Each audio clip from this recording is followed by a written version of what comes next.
Welcome to Indiana News Desk. I'm Joe Wren. Indiana University is still waiting to get test results back for some of the hundreds of dorm rooms potentially affected by mold. The university has spent more than a month trying to address the problem and says cleaning and testing will continue until all rooms are deemed safe for students to live in.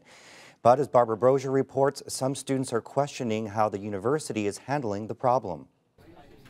For more than a month, Indiana University has been working to address reports of mold in several residence halls. IU's responded to hundreds of calls, with most of them being in Foster and McNutt. The university says 35% of the rooms in those residence halls had visible mold growth.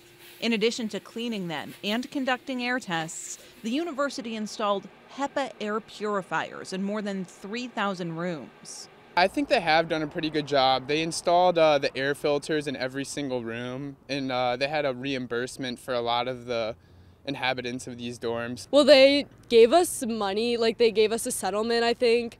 So that was kind of nice because I just put it in my bank account. There are still 69 students in temporary housing as crews work to resolve the problem. IU is compensating those affected for their medical bills and issued them each $3,000 in bursar credits. But for some students, that's not enough.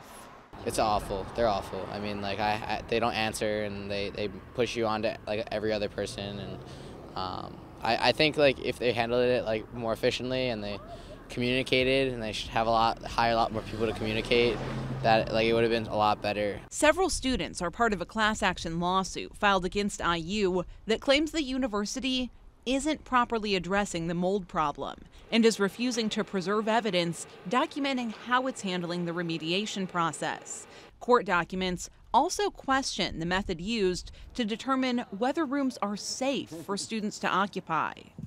IU hired a private company to conduct air sampling tests inside the dorm rooms that then post a so-called mold score online, which the university says indicates whether indoor mold levels are within an acceptable range. It says so far, only 4% of dorm rooms have tested at unacceptable levels.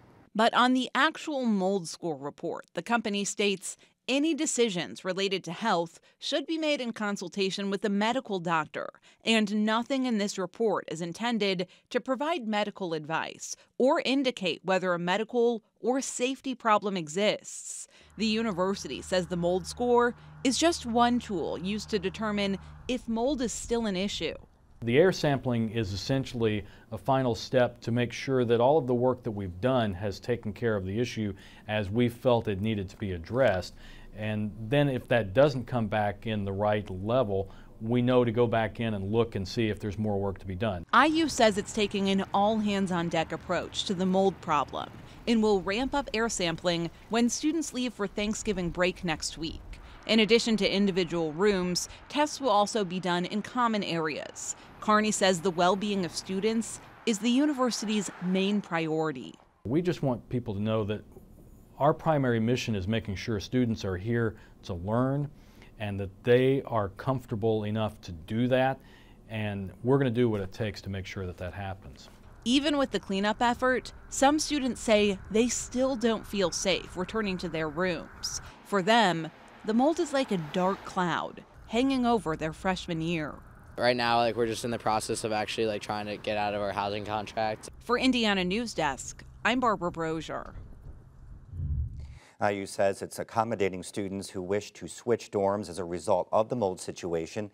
The university spent $27,000 for services at the IU Health Center for affected students and $7,000 reimbursing private medical bills.